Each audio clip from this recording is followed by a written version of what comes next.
So as we've been talking about superheroes in this worship series, I've been finding myself thinking a lot about that. You know, I see things everywhere in superheroes and costumes and ideas and stuff. And I was thinking, like, if one wanted to become a superhero, what are the options? Like, how might we go about doing that? Don't worry, I got you covered. I came up with a very comprehensive list of ways that we might do that. So, feel free to choose one of these. We could sign up for a secret government project. Okay, maybe not so much these days. Be bitten by a radioactive spider. Okay, not a fan of spiders. Like, really not a fan of spiders. And the whole radioactive thing seems a little chancy. Okay, we could find an ancient or supernatural artifact in a cave. I mean, that could be cool. Again, kind of a random thing that you don't exactly plan for. If you don't know what you're looking for, that would be difficult. Okay, here's a good one. Be captured by aliens. We could do that. I don't know if the aliens don't want you, what you would do. We could always just be an alien. I mean, like, that's another popular, I guess we can't exactly choose to be an alien and born on another, never mind. Okay. Weapons testing accident. Okay, also might be chancy because there's other things that can happen, side effects to superpowers. Or potentially you don't get the superpowers and you die. So, lab accident, okay, kind of the same. But it covers a lot of things. That's a pretty popular method. So putting yourself in a position where an experiment might go horribly wrong, or you would get injected with something generally radioactive is, again, a good popular choice. No accidents. How about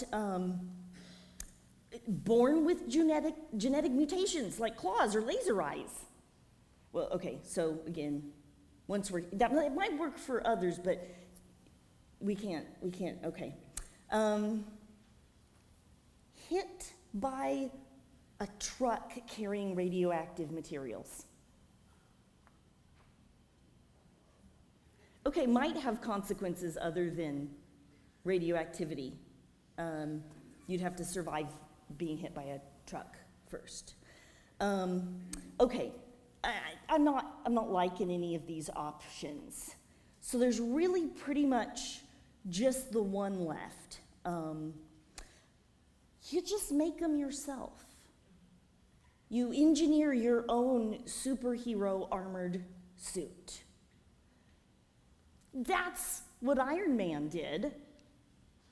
And as you might guess, Iron Man being super tech, super engineer, all of those things, he is Adam's favorite superhero.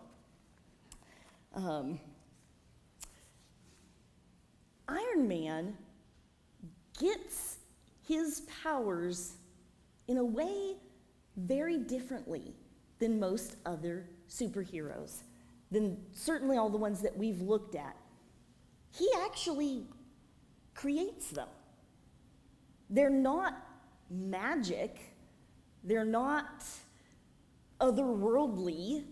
They're not alien. They're not radioactive, to my knowledge. But they're just really scientifically advanced super tech that he built because he's an ingenious engineer. So that's a very different sort of perspective, right? Quick recap of the origin story in case you are unfamiliar. The March 1963 introduction of Iron Man we start with Tony Stark, engineering genius,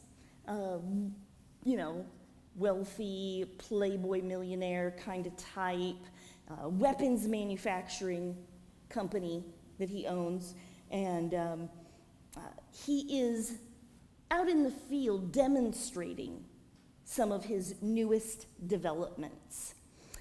In 1963, that setting was Vietnam. Interestingly enough, in 2008, in the film version, that setting was changed to, anybody guess? Afghanistan. So, in either case, he is in enemy territory, on the front lines, demonstrating how his new weapon tech is going to help in the war effort. And there is an accident. So, there is an accident involved, but he doesn't get his superpowers from that. He just gets shrapnel in his chest. And in fact, one piece of it is like moving its way up toward his heart. And then he gets captured by the enemy, and they force him to make weapons for them, to design new deadly stuff against his own people. But secretly, while he makes them think he's doing that, he is really building his iron supersuit with weapons built in and a special magnetic chest plate that keeps the shrapnel from getting to his heart. So, really,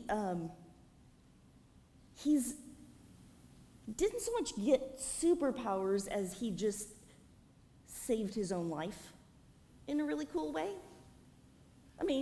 Not that that's a bad thing to do, but originally, Iron Man doesn't start out a superhero. He just starts out really smart and figures out a way to save his own life. And then, with the help of this fellow prisoner who also happens to be a scientist, he escapes at the cost, the self-sacrifice of his fellow prisoner. He just makes the distraction and allows Tony to get away. And what he says to Tony, his last dying words, are, "Don't waste it. Don't waste your life." So, Iron Man doesn't magically change overnight.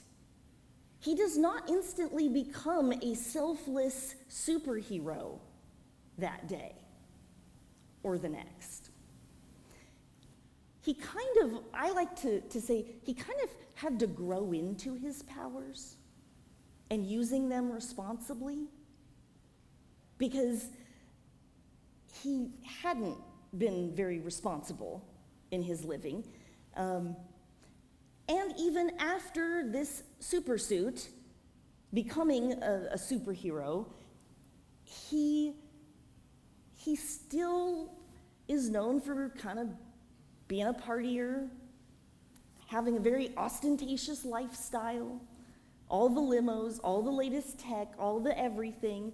Money is no object for him whatsoever.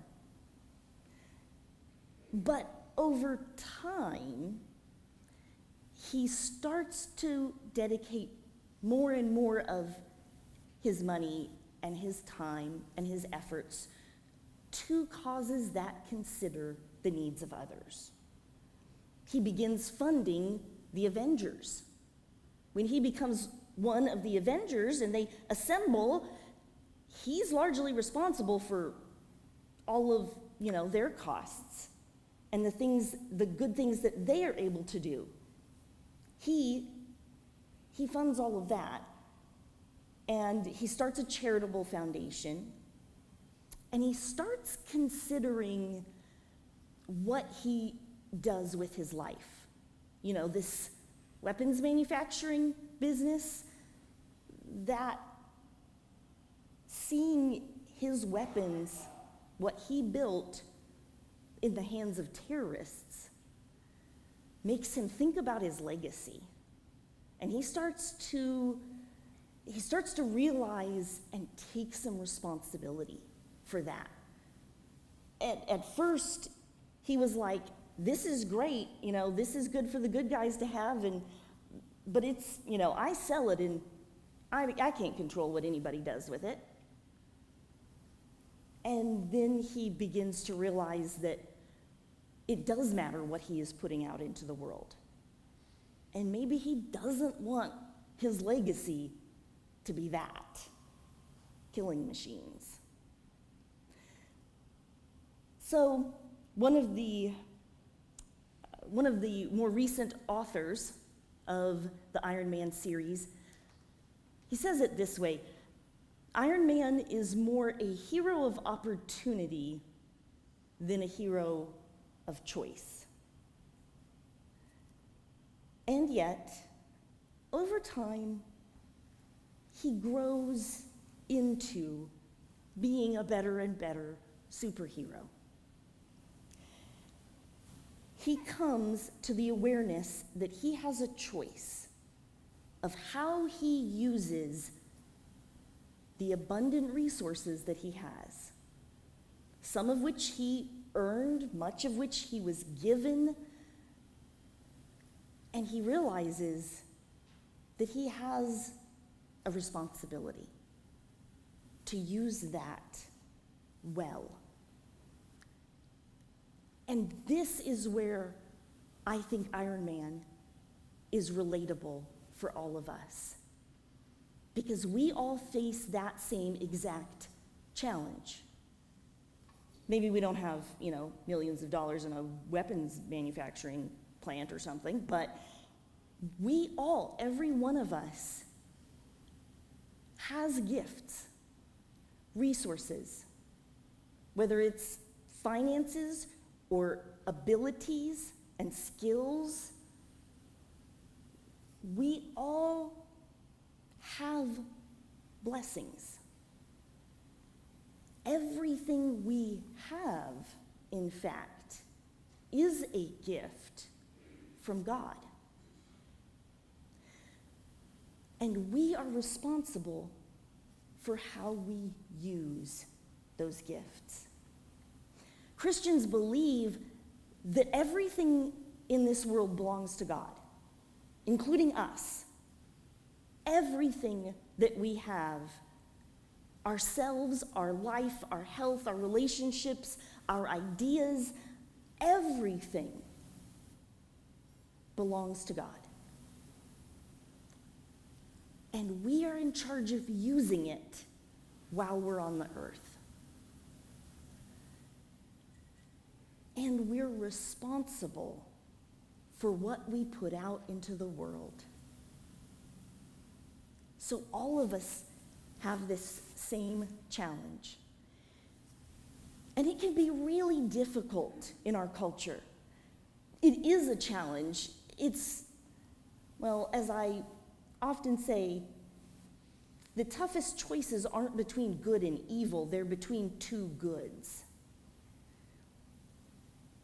The difficult choices we have to make every day make a difference, and they're not always really clear. It's not always a right and a wrong. It's more of a how do we make a way forward? There are not two choices, there are a multitude of choices. So how do we know what God wants us to do?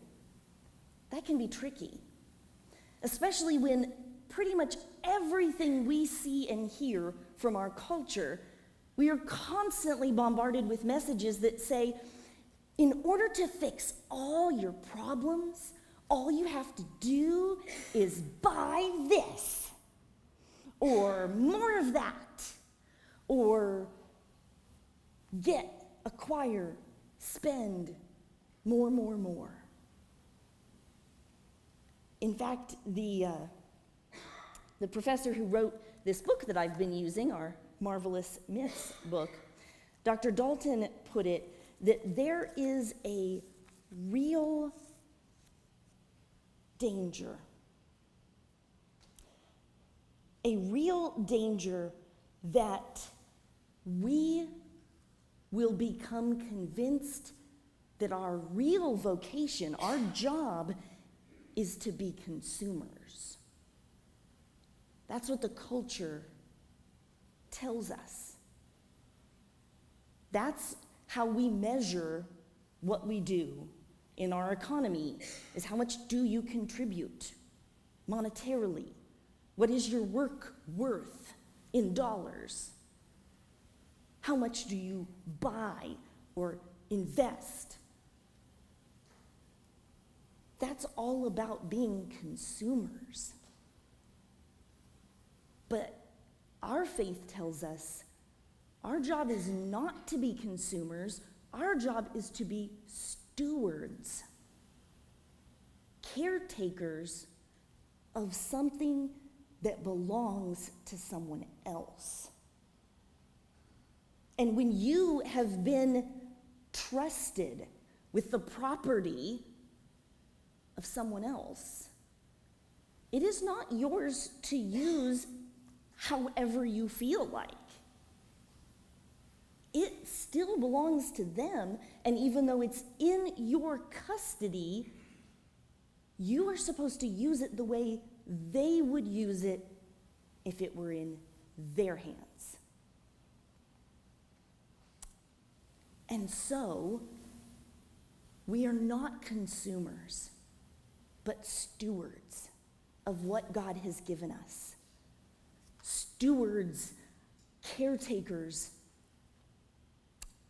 of these bodies, of these minds, of this place, of the earth.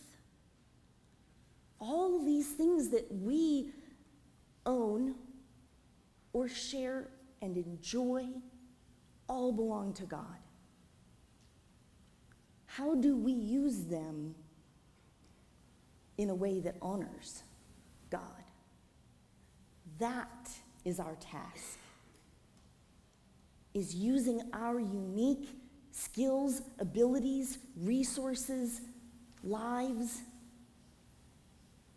in the way God would use them, in ways that honor God. And the good news for us, just like for Tony Stark, is that we do not have to become superheroes overnight. We don't have to become super stewards overnight. It's a process. It's an ongoing learning and growing process. We also don't have to, trip on booby trap wire and get hit with shrapnel in order to make a choice about how to live. We can do that today, every day. We get the opportunity to evaluate, to discern, to make choices about how we want to live, how we want to use the time, the resources, the health that we have left. How are we going to use it to honor God? And don't worry, super suits are not required.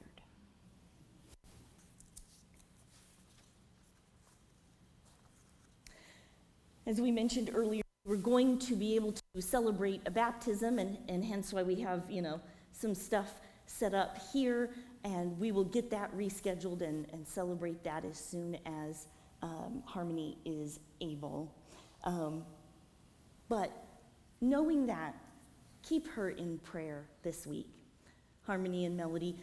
Harmony made this decision on her own that she wanted to be baptized. And so we want to love and support her in that decision. Help her learn to be a good steward and make good choices. And that takes more than a parent or two. It takes all of us. Thank you for being here for Harmony. If you are looking for a place to give, to be a part of something bigger than yourself, if you are looking for the next step in your journey of faith, we would love to help you find that. Whether that's accepting Christ and giving your life to him for the first time, or maybe reaffirming your faith if it's been a while, or if it is joining a new community, having moved from elsewhere, finding a new place to belong.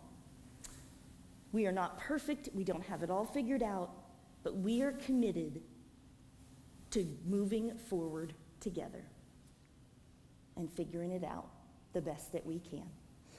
And so if you would like to make any of those decisions this morning, you can come and share that with me as we sing our closing hymn, or you can get in touch with me after church, throughout the week. My information and how to contact me and the office is on the front of this bulletin. It's also on our website, fumcdeleon.org. And so you are welcome to look me up anytime, and I'd be glad to help you with that. So let us stand as you are comfortable and sing together, "Make Me a Servant."